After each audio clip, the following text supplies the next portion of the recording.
Isaías capítulo 40, no verso 13. A palavra do Senhor diz assim: quem guiou o Espírito do Senhor e que conselheiro o ensinou? Vou ler novamente o versículo 13 do capítulo 40 de Isaías. Quem guiou o Espírito do Senhor? São duas perguntas no versículo. E que conselheiro o ensinou? Agora desfolhe rapidamente a sua Bíblia no livro de Romanos capítulo 11, verso 34, apenas um versículo. Romanos capítulo 11, verso 34. Romanos 11, 34. Irmão, eu estou assim, mas não é gripe nem nada não, que eu passei um pó de arroz que eu ganhei e o bicho me deu uma alergia. Desde que eu passei, estou espirrando, estou justificando, porque hoje, né, Leandro? Espirrou o povo, sai de perto de mim que é Covid, né? Não, foi justamente passar o breguete e comecei a espirrar.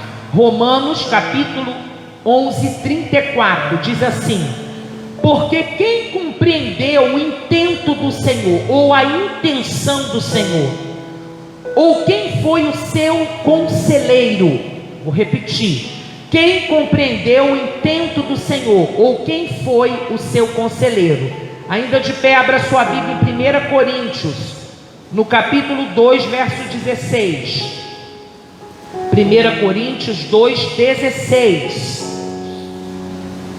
1 Coríntios, vamos ver quem fosse valendo aqui, hein? Gincana bíblica, a Jéssica quer ganhar. Ó, meu pai não vai participar não, Jéssica, né? 1 Coríntios 2, 16, diz assim: porque quem conheceu a mente do Senhor para que possa instruí-lo? Mas nós temos a mente de Cristo. Vou ler novamente: porque quem conheceu a mente do Senhor para que possa instruí-lo? Mas nós temos a mente de Cristo. Você pode se assentar? Nós vamos falar um pouco sobre esses 3 versículos, que se nós lêssemos apenas um, Maurício, já era a mesma conotação, a mesma ideia, o mesmo sinônimo, o mesmo significado. Tem esses 3 versículos, apesar de lermos um no Antigo Testamento, que foi Isaías 40, e 2 no Novo Testamento, que foi Romanos e 1 Coríntios. Na realidade, a conotação da ideia do texto é o mesmo, né? Nós olhamos aqui e vemos o mesmo significado. E eu quero falar com você uma frase que Deus me deu quando eu estava ministrando, preparando essa palavra para ministrar hoje aqui ao teu coração: experiências somente para os íntimos. Eu quero que você preste muita atenção nisso. Experiência somente para os íntimos. A gente falar de intimidade, esses dias, não sei se foi na live, eu acho que foi, não lembro, que é tanta coisa que às vezes a cabeça confunde. Não sei se foi na campanha de oração que eu falei sobre não adianta, ou foi alguma pregação, acho que foi pregação em Petrópolis, eu acho, Sarinha me ajuda aí. E eu falei sobre não adianta, foi Petrópolis, conhecer, mas não se relacionar. Eu falei sobre isso lá. Não adianta conhecer, mas não se relacionar. Por exemplo, tem pessoas aqui que olhando o rostinho eu conheço, do bairro, de passar perto, de próximo da minha casa. Às vezes a gente para ali para poder fazer um lanche. O Jardim Angá é pequenininho, né? A gente não tem muita opção, então a gente termina se esbarrando, se encontrando com todo mundo. Conhecer é uma coisa, se relacionar é outra totalmente diferente. Eu posso conhecer, é Luciana, muito tempo atrás, não lembro nem o ano, Luciana, ela me deu aula na FATEC de introdução à informática. E depois disso, né, eu terminei lá o cursinho, saí, e algumas vezes eu a vi por aqui no bairro do Jardim Angá, mas nem ela. Normalmente os professores têm muitos alunos, é mais difícil de memorizar. Mas como a gente lida com o professor, a gente guarda mais, né, Pedrinho? Eu ainda lembro das minhas professoras de jardim de infância, tia Helenice, tia Selma, um monte lá de Saracuruna, né? Muito pessoal muito antigo. E eu, quando na igreja, eu fui logo falar. Falei, olha, eu até troquei o nomezinho dela. E ela falou, Luciana. Eu falei, você me deu aula na FATEC, seja bem-vinda. Mas se você me perguntar o que você sabe da Luciana, eu acho que ela deve morar em Jardim Angá, e eu acho que ela é professora de informática, porque ela me deu aula. Nada além disso. Eu a conheço, mas eu não tenho nenhum tipo de relacionamento. E só a partir do relacionamento, Pedro, que a gente consegue ter intimidade com a pessoa. O que você ouve falar de alguém não denota quem essa pessoa seja. Você só vai descobrir a veridicidade daquilo que você está ouvindo a respeito de alguém se você conhecer essa pessoa e tiver um grau de relacionamento com ele. Algumas pessoas confundem conhecer Deus e se relacionar com Ele, ter intimidade com Ele. Nós vamos falar de 3 experiências aqui, fortes, e Deus ministrou isso ao meu coração numa escola dominical, enquanto o pastor estava aqui dando aula. São três situações: brisa leve na caverna, terremoto na prisão e sarça ardente no Horebe. Nós vamos falar sobre isso. Mesmo assentado aí, você que gosta de correr aí para a Bíblia, né? Abra sua Bíblia em 1 Reis, no capítulo 19. 1 Reis 19. Nós vamos falar de uma experiência incrível de alguém que não só conhecia, mas tinha uma vida de relacionamento. Mas o que eu quero que você preste atenção em algo muito importante desse primeiro tópico: brisa leve na caverna. Nós vamos falar de Elias. Não é porque em algum momento, em algumas circunstâncias, Elias enfraqueceu, teve medo, que esse relacionamento se quebrou. Não tem nada a ver uma coisa com a outra.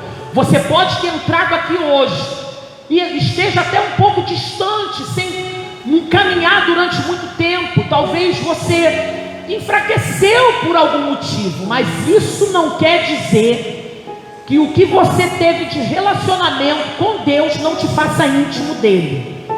Preste atenção. Por isso que às vezes, missionário Pedro, é tão difícil lidar com alguém afastado da igreja. Porque às vezes a pessoa se afasta da igreja, Maurício, mas ela continua em oração, ela continua lendo Bíblia, ela continua ouvindo o pastor Josmar ministrações, ela continua guardando o temor de Deus no coração dela. E às vezes é difícil, porque a gente tenta convencer a Luciana, a Bia, a gente tenta convencer a pessoa de que ela precisa ter comunhão, frequentar a igreja, mas talvez aquela pessoa foi acometida por medo. No caso aqui de 1 Reis 19, do 10 ao 15, nós estamos lidando com um profeta, com um homem de Deus, que antes do texto de 1 Reis 19, enfrentou os profetas de Baal, teve uma experiência, pediu a Deus algumas coisas, e tudo que Elias pediu aconteceu. Ou seja, sem ter um relacionamento, Elias não iria conseguir ter uma resposta de Deus quando ele pelejou com os profetas de Baal.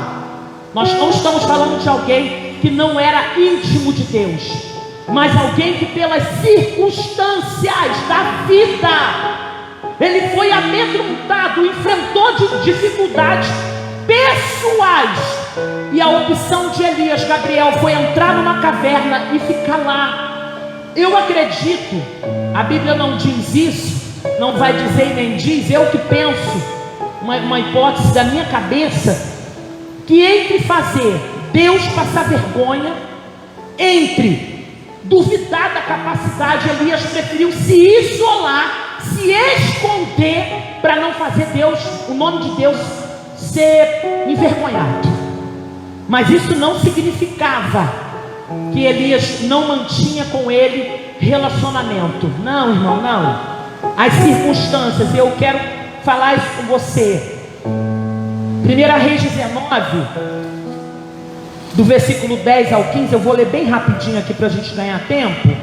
1 Reis 19, do 10 ao 15, diz assim: e ele disse: tenho sido muito zeloso pelo Senhor, Deus dos exércitos, porque os filhos de Israel deixaram o teu concerto, derribaram os teus altares e mataram os teus profetas à espada, e eu fiquei só, e buscam a minha vida para me tirarem. E ele me disse: sai para fora e põe-te neste monte perante a face do Senhor. E eis que passava o Senhor, como também um grande forte vento, que fendia os montes e quebrava as penhas diante da face do Senhor. Porém o Senhor não estava no vento. E depois do vento, um terremoto também. O Senhor não estava no terremoto. E depois do terremoto, um fogo. Porém também o Senhor não estava no fogo. E depois do fogo, uma voz mansa e delicada. E sucedeu que, ouvindo a Elias, envolveu o seu rosto em sua capa e saiu para fora e pôs-se à entrada da caverna. E eis que veio a ele uma voz que dizia: que fazes aqui, Elias? E ele disse: eu tenho sido extremo zeloso pelo Senhor Deus dos exércitos, porque os filhos de Israel deixaram o teu concerto, derribaram os teus altares e mataram os teus profetas à espada. E eu fiquei só, e buscam a minha vida para me tirarem. E o Senhor lhe disse: vai, volta pelo teu caminho para o deserto de Damasco, vem e unge Hazael, rei sobre a Síria. Olha que coisa incrível, estamos falando de um homem fujão. Diga assim: ele fugiu. Ele fugiu, ele se escondeu. Se é nos dias atuais, nós diríamos assim, Maurício: ele abandonou o propósito. Ele não aguentou a pressão, Jéssica, e meteu o pé. Aí alguém diria, né, o santo dos santos, que está lotado por aí. Meu Deus, chega a ser irritante isso, tanta santidade. Jesus amado, eu oro todo dia para não ir para o inferno, eu luto para me manter firme. Eu não sei que tanta santidade esse povo diz, mas se é hoje, Maurício, as pessoas iam dizer assim: ah, Deus vai botar no leite, Elias, vai pagar um preço porque abandonou o propósito. Deus não tem nem trato com esse homem mais. Não sabia que o cara estava lá dentro. E todos os momentos de oração, ele colocava para Deus, na sua oração, aquilo que estava no seu coração. Senhor, eu fugi porque eu estou com medo de morrer. Quem te disse que confessar o que não presta faz Deus te afastar de você, querido? Para com isso. Você quer ver Deus ser atraído para você? Abre a boca e fala com ele a verdade. Mesmo que a verdade, missionário Jefferson, seja mais feiosa e cabeluda, fale com ele a verdade. Senhor, estou mal, dei mole, tem um diabinho em mim. Eu não estou puto não, se botar a mão vai cair, vai cair.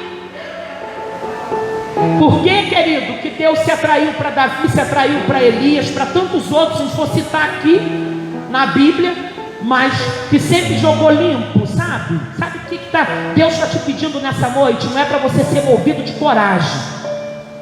Deus não está pedindo nessa noite para você ser o cara, ser a mulher, ser... Não, Deus está pedindo para você: joga limpo comigo. Mas Deus sabe de tudo, mas isso não resolve. A Bíblia diz em Crônicas que eu preciso confessar, orar, me arrepender. Eu tenho que falar, eu preciso confessar. Aí a Bíblia diz lá, resposta de Deus: então eu ouvirei dos céus, perdoarei os seus pecados, sararei as vossas feridas.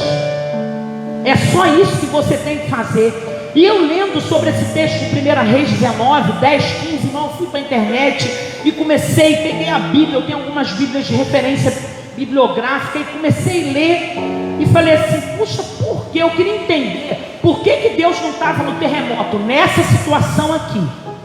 Por que Deus não estava no vento forte, nessa situação aqui? Porque em outros momentos isso se manifestou como presença de Deus. E sabe o que Deus estava despertando em Elias? Deus tinha uma forma diferenciada de tratar de profeta. Profeta do passado. Hoje, irmão, a profetada aí que sangue do cordeiro tem poder.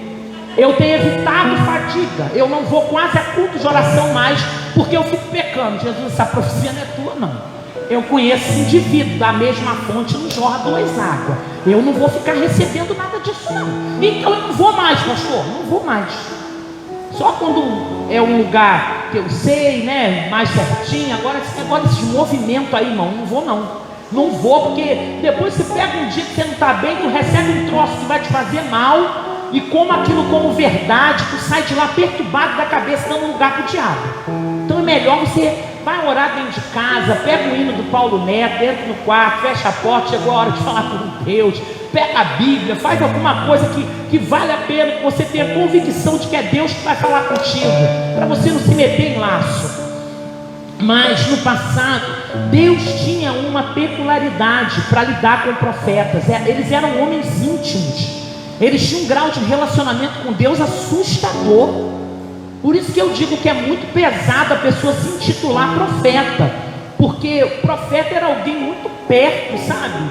Que tinha uma conexão, não era uma conexão normal, como qualquer crente, como qualquer hebreu, como qualquer judeu. Não, não era. Era uma coisa diferenciada. E Deus despertou. Por que Deus se aproximou como um vento, uma brisa leve para Elias? Para Deus ativar na memória de Elias quem ele era.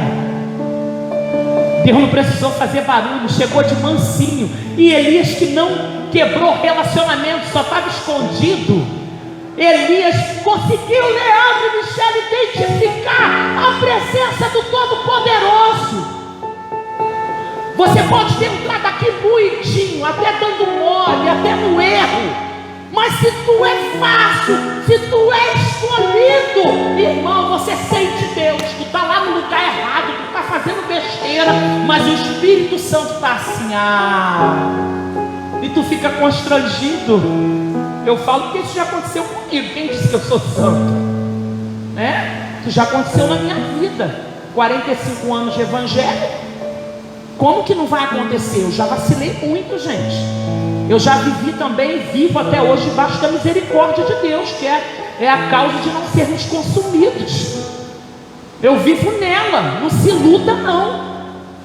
Não se iluda não. A misericórdia alcançou. Já tive raiva, já tive dificuldade de perdoar, já peguei, já até falei palavrão, acredita?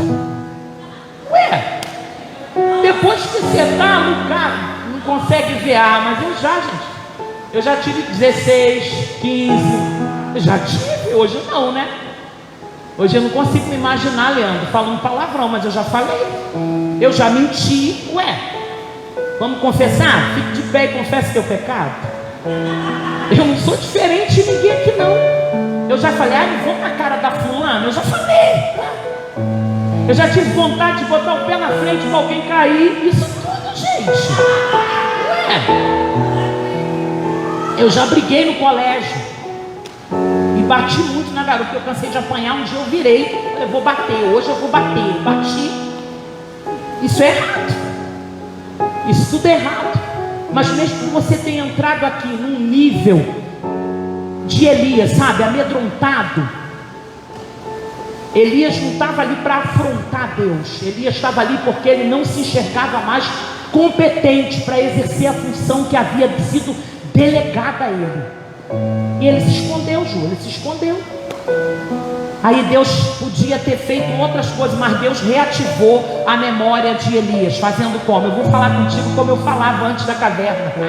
Coisa linda, Deus é espetacular. E falou com ele, veio de boa. E a Bíblia fala que quando ele percebeu a brisa leve, ele saiu e já se pôs na porta, na entrada da caverna. E ali aconteceu o que era habitual acontecer na vida de um profeta: Deus falar com ele a respeito do que estava acontecendo e do que iria acontecer. Porque aqui Deus revelou para ele, que ele falou: não é só você que está aí guardando não, tem outros lá que estão lutando e também não se prostraram diante. Sai que vai ter um encontro, não é de vasos, mas vai ter um encontro de servos, e vocês vão fazer a obra, porque não é só você não, Elias, tem muitos como você que guardaram a obediência e a retidão. Aí Deus falou com ele, e Deus ainda revelou para ele, ainda na porta da caverna. caverna. Presta atenção. Ainda na porta, Deus revelou para Elias: sai e vai para o deserto de Damasco, porque tu tem que dar sequência, cara. Ô Elias, se liga, Elias, você tem que dar sequência ao projeto. Porque se é hoje os crentes dizem: Deus também não tem nada contigo mais. Ah, irmão, para, não dá confiança não. Quem te disse? Por isso que nós lemos Isaías, Coríntios e Romanos. Quem tem a mente de Cristo para que possa ser seu conselheiro? Senhor, senta aí, bate papo comigo agora. Por isso que eu li esses três textos. Senhor, preste atenção, Senhor, te dá uma ideia. Não conta com Pedro não. Ó, Pedro em 2019 estava fraquinho. Estou só supondo, sem nada com Pedro não, gente. Ele tá, você vai contar com ele. Senhor, Gabriel já foi 2 vezes para São Paulo. Os mais íntimos aqui sabem, né, do que se trata. E o Senhor ainda vai investir nesse cara. Não é mesmo, querido? Mas o Senhor, automaticamente, quando Elias começa a se relacionar publicamente e entende quem ele era, mesmo com medo, o Senhor já começou a colocar ele na atividade. Deus está te dizendo assim nessa noite: tu vai entrar na atividade novamente. Deus vai te levantar. Você já está na porta da caverna, senão você não tinha vindo para o culto, irmão. Está fraco, mas está caminhando. Está fraco ainda, mas é sensível. É um livro que alguém manda para você no WhatsApp, tuas carnes tremem. Pega lá na suricanta. O Senhor está no controle. A história não vai acabar porque em algum momento você foi para a caverna. O Senhor é de boa. Ele diz: come pão e bebe água, porque muito comprido será o teu caminho. Vai, você não precisa de muito não, Elias. Você não precisa de banquete, de apoio de ninguém. Você não precisa não, Elias. Você precisa só de entender. Você já entendeu porque você conseguiu me ouvir com uma brisa leve. Ou seja, você não perdeu intimidade não, você só estava amedrontado. E aí Deus começa a revelar de forma extraordinária no verso 15 de 1 Reis 19. E o Senhor lhe disse: vai, volta para o teu caminho. Ou seja, vai voltar a fazer o que tu fazia, para o deserto de Damasco. Vem e unge Azael rei sobre a Síria. Ou seja, o projeto ia dar sequência. Não era isso que o profeta fazia? Os profetas, sacerdotes? Não era responsabilidade dele?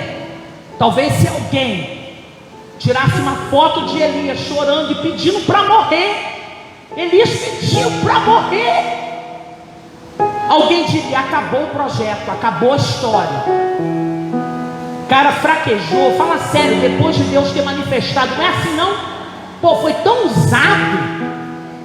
Depois que Deus manifestou e ele sacudiu os profetas de Baal, o cara vai, que papelão, o cara covarde. Deus não habita no meio dos covardes. Deus foi na caverna visitar o covarde e não criou outro mecanismo de relacionamento. Deus ativou a memória de Elias para ele lembrar que ele era profeta e continuava sendo profeta. Ei, você é de Deus e acabou. E acabou. De Deus, com dificuldade, com limitações, mas é de Deus. Segundo, Atos capítulo 16, versículo 25. Atos 16, 25. Nós falamos de Elias. Ele estava debilitado, mas o Senhor moveu o sobrenatural, manifestou-se, ativou a memória e botou ele para trabalhar. Primeira coisa, você vai sair daqui hoje, depois desse pão e dessa água, irmão, tu vai voltar a fazer, vai sentir um desejo no teu coração. Não se sinta um lixo não. Para com isso. Faz isso não. Não interessa o que aconteceu. Hoje é noite de reabilitação. A casa de Deus é para isso, tá? Para reabilitar os fracos, aqueles que têm dificuldades. Atos 16, 25 diz assim: glória a Deus. Perto da meia-noite, Paulo e Silas oravam e cantavam hinos a Deus, e os outros presos os escutavam. E de repente sobreveio um tão grande terremoto que os alicerces do cárcere se moveram, e logo abriram todas as portas e foram soltas as prisões de todos. Acordando o carcereiro e vendo abertas as portas da prisão, tirou a espada e quis matar-se, cuidando que os presos já tinham fugido. Mas Paulo clamou com grande voz, dizendo: não te faças nenhum mal, que todos aqui estamos. E pedindo luz, saltou e dentro e todo trêmulo se prostrou ante Paulo e Silas, e tirando-os para fora disse: senhores, que é necessário que eu faça para me salvar? E eles disseram: crê no Senhor Jesus Cristo e serás salvo tu e a tua casa. Crê no Senhor Jesus Cristo e serás salvo tu e tua casa. Terremoto na prisão. Deus se mostrando com força de impacto. Preste atenção. Por isso que eu falei: quem tem a mente de Cristo para que possa instruí-lo? Deus não é um carinha que a gente dita para ele as formas que ele tem que agir. Tem gente que acha que a experiência pessoal que teve com Deus, isso vai abranger a vida de todo mundo. Não é assim. Deus trata de acordo com a situação. Multiformas de Deus. Deus age às vezes de um jeito, às vezes de outro, de acordo com o que o indivíduo ou os indivíduos necessitam. Por isso que eu nunca acredito que tenha igreja melhor do que a outra. Eu já preguei na Universal, na frequência jovem, um sábado à tarde. Eu estava até falando com o quase ex-pastor da Universal ali, o Gabriel. Eu falei: nossa, quando eu fui convidada para pregar na Universal, nem acreditei. Primeiro, que eles não acreditam na titularidade pastoral feminina. Segundo, que não é hábito da Universal convidar ninguém para fora do seu contexto ministerial para pregar. E chamaram, eu fui de boa, ainda entrei no ritmo, que lá eles têm um hábito de o pregador está lá ministrando, né? É uma conversação, né? Eles têm mais esse estilo de ensino. E quando eles gostam muito, até aí o pessoal fala: tá ligado? Aí bate palma. Aí eu peguei o ritmo e fui embora. E o que aconteceu lá? Eu senti Deus, irmão. Senti Deus. Se você não quer acreditar, o problema é seu. Deus está na Universal, irmão. Deus está lá. Eu já tive problemas emocionais na minha adolescência muito pesados.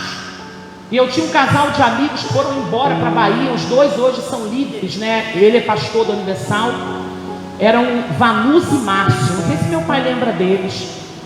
E eles moravam na minha rua. E eles passavam aquela roupinha de obreiro. Eu era solteira, muito novinha. E eu estava mal. E fizemos amizade, né? Eu fiz amizade com esse casal. Esses dois eram irmãos. E um dia eles falaram assim: ai, vamos na busca do Espírito Santo. E eu sempre fui da igreja. Sempre fui. E eles disseram: vai ter lá, né, um trabalho, né? Vamos lá. E eu comecei, coisa de adolescente mesmo, né? Falei: então eu vou com eles. Mas eu fui com um conceito religioso muito fechado, muito enrijecido. A Universal, ainda muitos anos atrás, estava começando a acontecer. Então ela sofreu muita perseguição. Ela se estabeleceu depois da prisão do Edir Macedo, né? Depois que deu esse boom. Mas antes disso não, era uma igreja muito chicoteada, muito apedrejada. Mas a gente vê como que ela foi fundamental na terra para a libertação de endemoniados, depressivos, viciados. Uma igreja com um poder fortíssimo, né, de trabalhos de libertação. Então eu respeito a presença de Deus lá. Quem é você para dizer onde Deus tem que habitar, irmão? Fica na tua aí, para de se meter. Deus é que escolhe o lugar que Ele quer habitar. Ele é soberano. Ele é poderoso. Ele é poderoso. Se Deus tiver que entrar hoje na boca de fumo e a glória descer lá dentro da boca, porque Deus encontrou um coração quebrantado, quem é você para dizer que Deus não frequenta a boca de fumo? Ele não frequenta, é onde tem coração obstinado. Mas a Bíblia diz que Ele não rejeita o coração contrito e quebrantado. Pode ser um macumbeiro, pode ser um endemoniado, uma prostituta, uma lésbica, um homossexual, um travesti, um transgênero. Vamos lá, a moda do momento é falar sobre isso.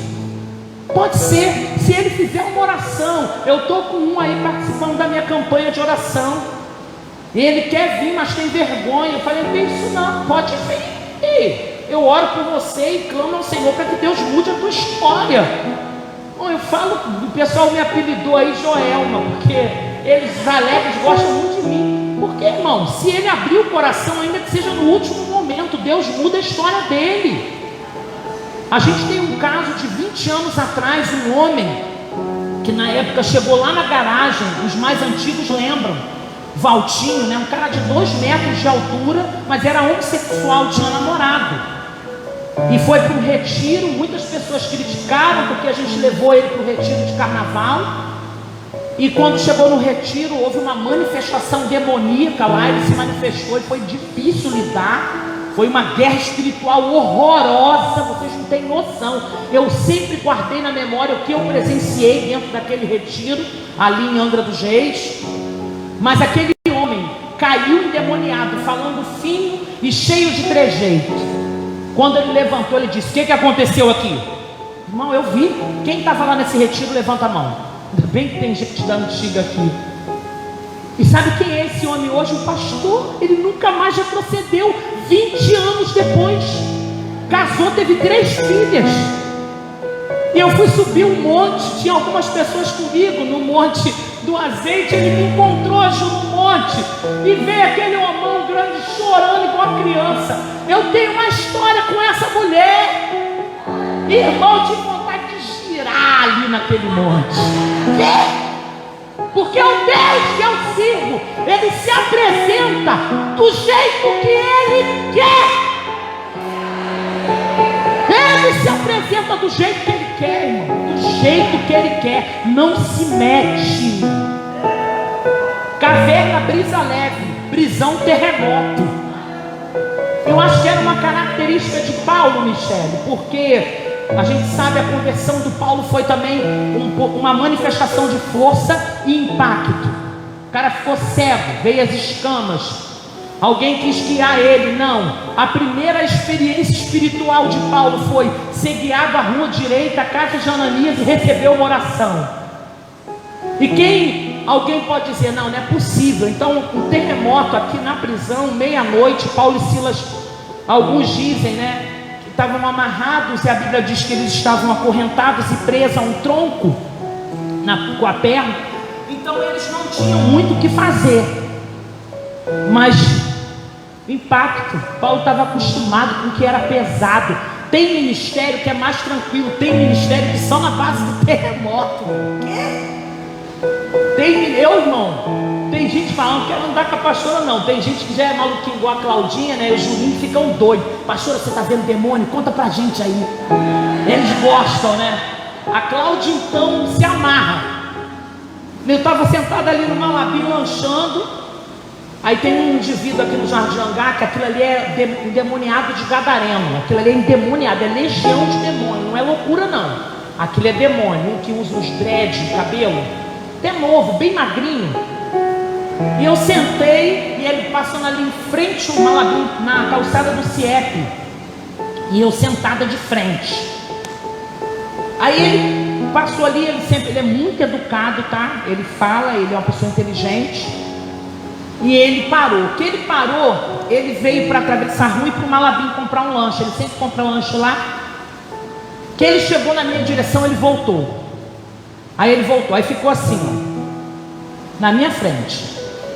Ia para frente, ia para trás, olhava para cima, ia para frente. Quem estava comigo já doido, ó, para meter o pé mesmo, ficou com medo. E eu falei: ah, capiroto, o que tu quer comigo? O que tenho eu contigo? Eu que vou te perguntar, não vou nem dar tempo de tu me perguntar. Como o demoniado de Gadareno perguntou para Jesus, né? E eu falei: Senhor, é hoje, vai ter exorcismo aqui no meio da praça. Quem é ateu vai se converter, porque se ele vier, eu vou em cima dele também. Senhor, o que tu quer? E ele ficou por minutos ali, fazendo essa posição. E Paulo olhando parado, o pessoal parado. Mas no final eu falei: Jesus, o que tu quer comigo? É para mim ir lá botar a mão? O que o Senhor quer? Quem tem a mente de Cristo, né? Mas aí no último texto que nós lemos, no livro de Coríntios 2,16, nós falamos assim: mas nós temos a mente de Cristo. Então você tem condição de perguntar: Senhor, é para botar a mão? É para não botar? É para ficar aqui? É para ir? O que o Senhor quer de mim? Não deu tempo. Pastor Josmar, quando eu comecei a orar alto, pessoal, já até me desconectei dali, mano. E já me liguei, que eu falei, opa, o negócio é comigo, se ele vier eu tenho que estar ligada. Que eu acabei de fazer essa oração em voz alta. Aquele rapaz, aquele movido por legiões de demônio, parou na minha frente e disse assim: você está perguntando por quê? Eu estava pedindo autorização a ele para chegar perto de você. Irmão, Malabim agora, ele nem acreditava muito em Deus, ele está agora participando da live de oração.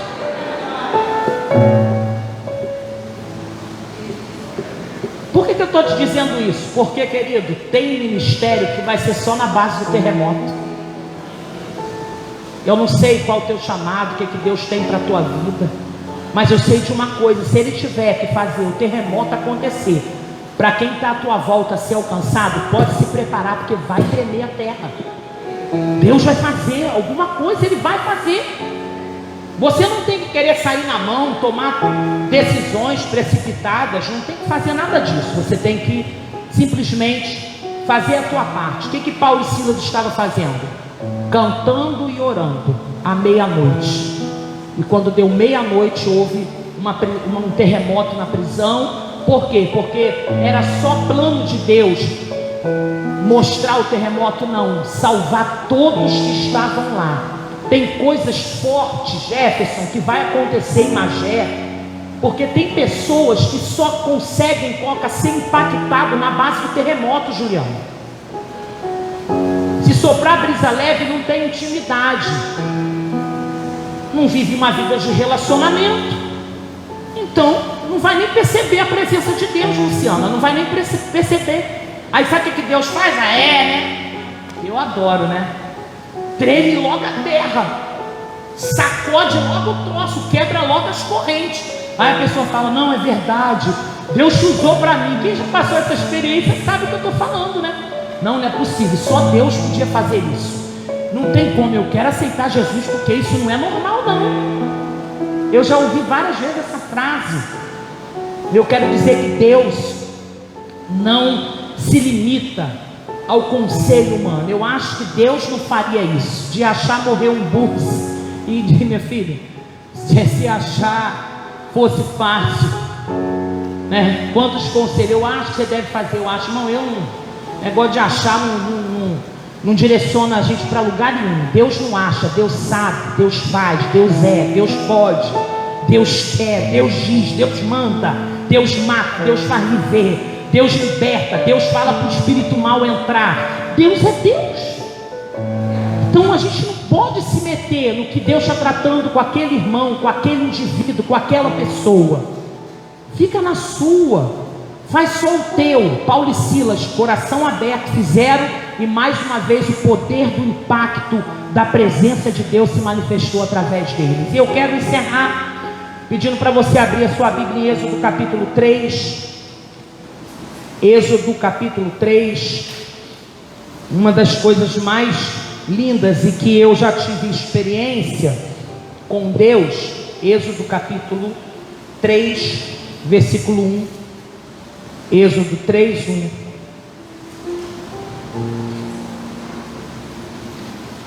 Glória a Deus. Êxodo 3, 1.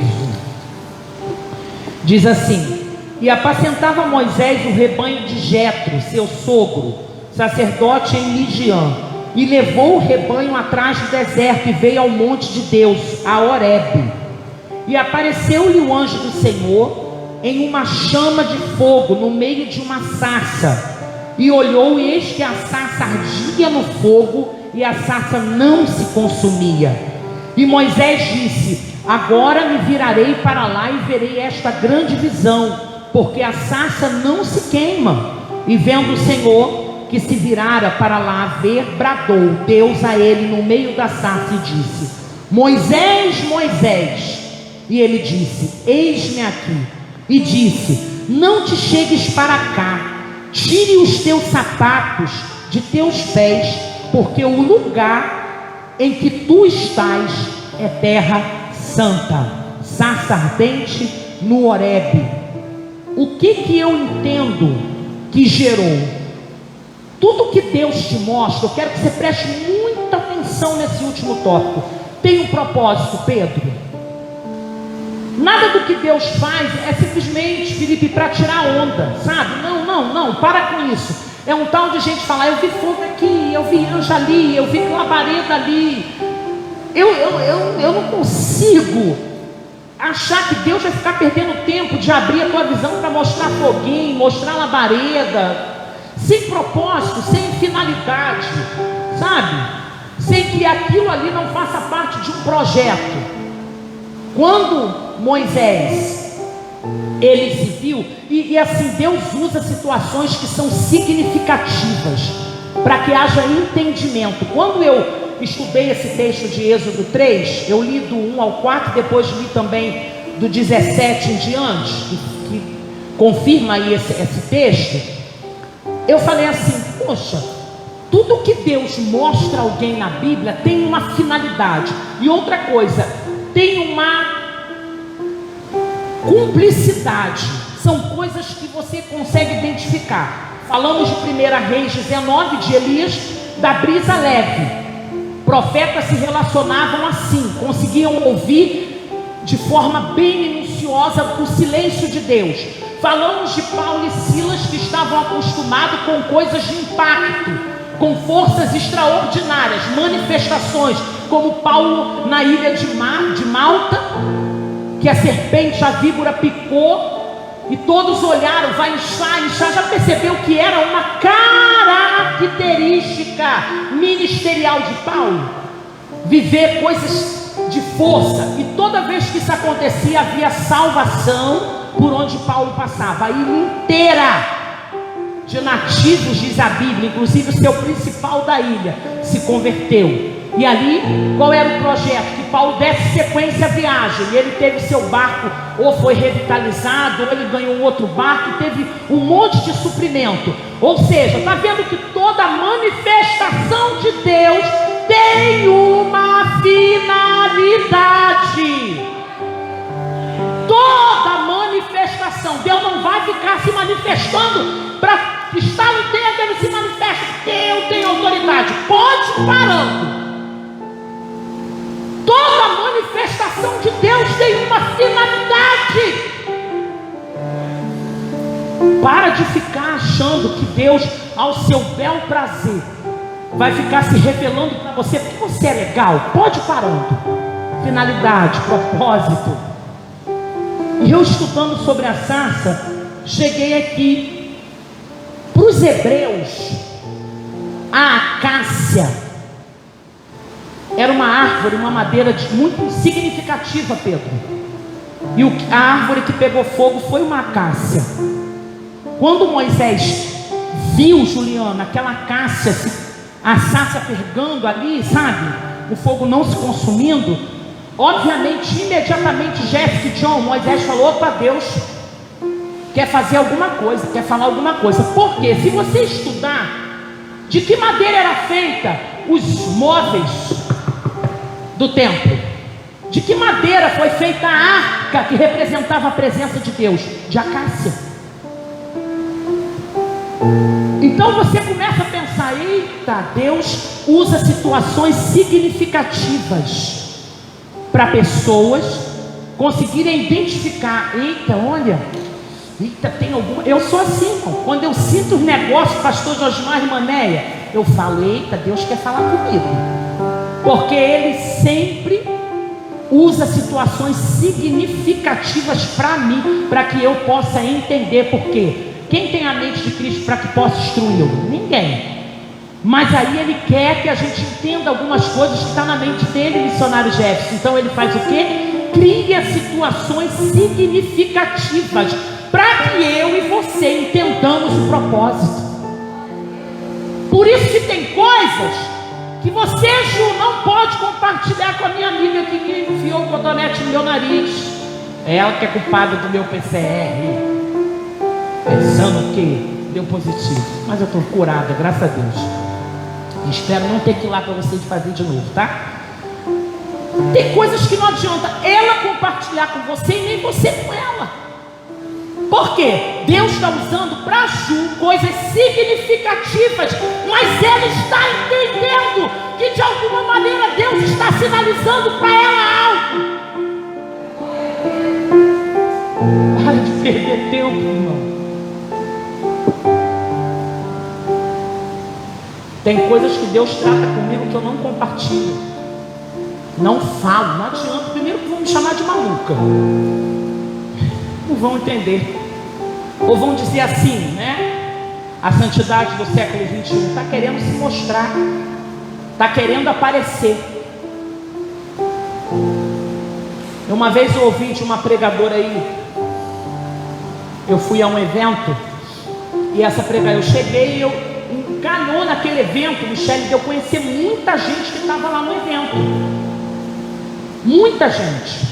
E aí quando você passa muito tempo sem ver antes da Covid, você chega num lugar que você já tem muito tempo que não vai, mas tem muita gente que te conhece, automaticamente, no Marli, o que acontece? O pessoal começa a vir, nossa, e abraça, e beija, tira foto, e fala, e tal, aquela coisa toda. Eu revendo pessoas de muitos anos, na época que eu era da Metodista Wesleyana, que eu ia para cá jovem, retiro, respire de adolescente, e eu terminei encontrando com muita gente, e interessante que encheu meu coração de alegria. Muitos que conviveram comigo na adolescência são pastores hoje, e eu falei, caramba, nem tudo está perdido. Deus selecionou, Deus guardou, Deus protegeu. Caraca, Senhor, tu é sinistro. Eu pensando, essa irmã olhou para mim e falou assim, não te chamo mais para vir comigo a evento. Eu fiquei assim, igual vocês estão olhando para mim, sem entender. Sabe o que ela falou para mim? Porque quando você vem comigo, você ofusca o meu brilho. Pega a visão que é louca.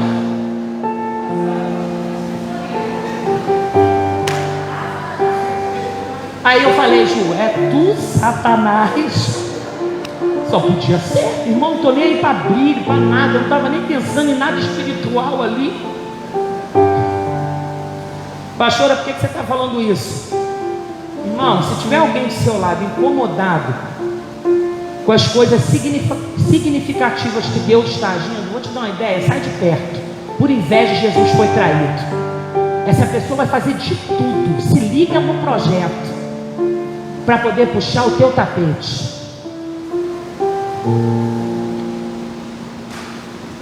Por que você está falando isso? Moisés teve essa experiência. Isso, nesse exato momento, em Êxodo 1:4, depois da sequência no versículo 17, a gente falou da importância da acácia, qual foi a arca da aliança, os mobiliários do tabernáculo, tudo isso foi feito com isso, e havia uma significativa para Moisés, havia uma importância. Jesus sempre age na nossa vida assim. Deus agiu na vida de Moisés daquele jeito, marcando ali, fazendo algo incrível acontecer. Só que quando Moisés passa por essa experiência, ali ele tem a convicção da liderança e chamado. Foi aonde Deus falou com ele. Se você der sequência à leitura, nós lemos até o versículo 5, e disse mais: eu sou Deus, versículo 6, de teu pai, o Deus de Abraão, o Deus de Isaac, o Deus de Jacó. E Moisés encobriu o rosto, porque temeu olhar para Deus. E disse o Senhor: tenho visto atentamente a aflição do meu povo, que está lá no Egito, Moisés, e tenho ouvido o seu clamor por causa dos exaustores, porque conheci as suas dores. Portanto desci para livrá-lo da mão dos egípcios, e para fazê-lo subir da terra, para fazer subir daquela terra a uma terra boa e larga, a uma terra que mana leite e mel, ao lugar do cananeu, do eteu, do amorreu, do fezerreu, do eveu, do jebuseu. E agora eis que o clamor dos filhos de Israel chegou a mim, e também tenho visto a opressão que os egípcios oprimem. Vem agora, pois, e eu, Senhor, te enviarei a Faraó, para que tires o meu povo, aos filhos de Israel do Egito. Então Moisés disse a Deus: quem sou eu que vá a Faraó e tire do Egito os filhos de Israel? E Deus disse: certamente eu serei contigo, e isto te será por sinal de que eu te enviei, quando houveres tirado este povo do Egito. Olha o que Deus fala aqui. A gente às vezes não se liga na leitura, né? E Deus disse: certamente eu serei contigo, isto te será por sinal de que eu te enviei, quando houveres feito o quê? Tirado este povo do Egito. Servireis a Deus neste monte. Olha que coisa incrível. Depois de uma experiência da sarça pegando fogo naquela acácia, que era significativo para os hebreus, tinha uma importância, porque era os mobiliários do tabernáculo, a arca do concerto, todas eram feitas, né, com essa madeira especial. Havia uma escolha. Tem gente que acha que Deus não se mete nos detalhes. Se Deus quiser escolher, por isso que eu não gosto de meter na roupa das irmãs que usam coque, roupa comprida, e nem aceito que ninguém fique falando: ah, pastor é menos santa porque usa calça. Vai me encontrar de bermuda, né? Pode ser que eu corte o cabelo, pode ser que eu pinte de vermelho, sabe? Que eu gosto de mudar. Isso não tem nada a ver, eu não me meto, né? Eu já fui pregar em igrejas que eu tive que usar roupão, eu não me importo, porque eu não sei o que Deus tratou com a pessoa, e a gente tem que respeitar o tratamento. Tem coisas que são significativas para a pessoa. Eu conheço muitas irmãs de oração de mesa, irmã Giza, eu conheci falecida irmã Zenaide, irmã Zélia Tomás. Nossa, são muitas mulheres de oração. Irmã Clarice do Panteiro, todas elas eu conheço desde de criança e adolescente. E cada uma tem um perfil, por isso que eu não gosto de me meter. Ah, isso é bobeira. Aí você vê aquelas irmãs da Assembleia de Deus dos últimos dias usando aqueles roupões. Aí você fala: nossa, um calor desse. Irmão, não se mete, irmão. Se é algo significativo para ela, não vai interferir na sua história. Respeite. E o povo hebreu tinha isso, até porque era uma característica do povo hebreu, do povo de Israel, se preocupar com o nome. Tanto que o próprio Deus, não é que ele se encurvou aos desejos do povo de Israel, mas quando lá fala que Jesus veio quebrar, descumprir a lei, ele disse: não, eu cumpro a lei. Ele respeitava. Tanto que, porque a luta de Jacó no vale de Jaboque, para poder mudar o seu nome, o nome tinha importância de significado. Hoje que o pessoal bota João, Wesley, Michael Jackson, não sei do que lá, né? Mas antigamente não, os nomes eram escolhidos com importância de significado. Por que Deus acrescentou um A no nome de Abraão e tirou o I do nome de Sarai? Então, nós precisamos aprender a respeitar o que tem significado, porque isso pode mudar o destino de alguém. Helena, não é só oração. Coisas significativas podem mudar o destino do seu pai, que é ateu, da sua mãe, que não quer Jesus, de um desviado. Deus pode preparar um ambiente, como Jesus fez no mar de Tiberíades, para poder ativar a memória dos discípulos depois da sua morte. Jesus se preocupa, e nós que somos crentes, que ignoramos os detalhes daquilo que Deus faz. Por isso, irmão, que eu me relaciono com Deus, me preocupando com os detalhes. Com os detalhes, eu me preocupo. Eu fico assim: o que o Senhor quer? Como que é para eu orar? A campanha, eu fico o tempo inteiro assim. Eu passo todos os dias de campanha, de oração, eu passo o dia inteiro: Senhor, qual é a palavra que é para eu ministrar? Como o Senhor quer que eu ore? É para orar sozinha? É para orar de joelho? É para fazer aqui no templo? É para ir embora? É para fazer na casa de alguém? Porque eu sirvo a um Deus que dizia assim: dá tantos passos e para, sacrifique, e depois dá sequência. Ei, Deus tem os seus significados, Deus tem os seus valores, porque nós não temos a mente de Cristo para entender aquilo que Ele faz. Por isso que se você vê o teu irmão jejuando 12 horas, subindo o monte, usando um cajado, esses dias eu achei interessante. Eu fui no monte de manhã orar, e tinha um pastor lá, pai, com um cajado enorme. Aí eu vi uns jovens passando e rindo. Irmão, não aguentei, falei: não ri não, porque se é hoje, se Deus tratou com ele igual tratou com Moisés lá, sei lá, Deus é meio doido. Vai que foi Deus que mandou ele fazer esse cajado, vai preparar outra água para poder livrar a gente de alguma coisa. Aí ele parou, me olhou e falou: Deus me livre, é mesmo. O rapaz ele falou comigo: não, Senhor, por favor, me perdoa. Irmão, por quê? Se é hoje, Deus levanta o Moisés, bota na praça do Jardim Angá e fala assim: quem tocar no cajado está curado de Covid. Um monte de gente ia morrer. Eu ia tocar, eu ia agarrar o cajado, irmão. Mas muita gente ia morrer. Porque quem tem a mente de Cristo para que possa instruí-lo, Deus é loucão. Joga uma chave na água, faz o bicho flutuar. Ora, o homem de Deus faz o sol parar. Alguém fala: mas ele parou a terra. Não sei, irmão, sei que escureceu. Veja uma nuvem do tamanho da mão de homem. São coisas ilógicas que não tem cabimento. Vamos lá. Se o Senhor mandar um homem hoje cuspir e falar quem passar, ninguém vai querer. Primeiro que não pode ter contato com a saliva, é o transmissor. Mas já pensou que se Deus dá uma revelação, o cara cospe e fala: vai ficar curado, irmão? Um monte de gente ia morrer porque todo mundo quer ficar com nojinho. Mas Jesus curou o cego usando saliva e terra.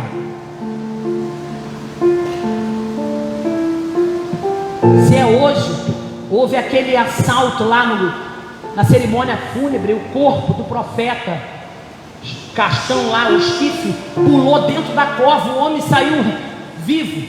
Se é hoje, Deus mandar: olha, fulano morreu. Deixa eu ver alguém que é bem medroso aqui, deixa eu ver. Vou pensar em alguém. Fala alguém, gente, tem medo?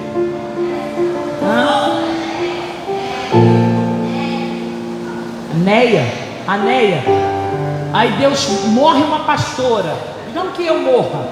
Aí Deus fala assim: usa a Juliana, vou falar que é ela que te entregou, usa a Juliana e fala assim: olha, vai lá e deita em cima do corpo da pastora no necrotério, porque ela vai ressuscitar. Eu vou ficar morta, Ju. Eu vou morrer, vou me enterrar. Porque ela não vai ter coragem, está entendendo? Mas Deus mandou o profeta deitar em cima do garoto morto, encostar a boca na boca, testa na testa, mão na mão. Não se meta com aquilo que está na mente de Cristo, porque é Ele que tem o controle de todas as coisas. Essa noite Deus pode te dar uma direção louca. E se você tiver intimidade e relacionamento, o milagre vai chegar dentro da tua casa e você vai cantar o hino da vitória. Se coloque de pé, querido. Por isso que eu estou ligada. Gladista, oi, tudo bem? Estou ligada, não estou nem aí para a opinião. Há 3 anos atrás, irmã Adriana Tomás, internada no Hospital Geral de Bom Sucesso. O pastor foi visitar ela, um monte de gente, e o pastor Paulo foi visitar. Quando o pastor Paulo chegou, ele chegou em casa e falou assim: olha, eu tenho que te levar. Paulo não tem esse negócio muito que Deus falou, né? Ele é meio batista misturado com pentecostal, então ele ainda é mais devagar. Mas ele falou: eu tenho que te levar lá para você orar pela Adriana. E eu já estava me programando para ir. No dia que ele foi sozinha, porque lá tinha limitações de entrada, né? No setor que ela estava. Aí o que aconteceu? Eu falei: Paulo, só é marcar com o João que eu vou. Irmãos, quando eu falei assim, Deus falou comigo: eu quero. Deus falou comigo que você vá para o meio daquela enfermaria, dobra o joelho e comece a gritar alto. Deus falou assim comigo: eu estou falando para ele te levar, mas eu estou dizendo o que eu quero que você faça. Você vai dobrar o joelho no meio de todo mundo. Eu quero que você comece a gritar. Comece a gritar. Eu falei: meu Deus, vou ser presa. Lei do que tem no hospital? Quem é da área de saúde? Silêncio, ainda mais um setor tão complicado de oncologia. Eu falei: Jesus, segura aí, porque tu tá mandando. Leva o óleo e unge geral, e grita e sai ungindo. Eu falei: tá bom.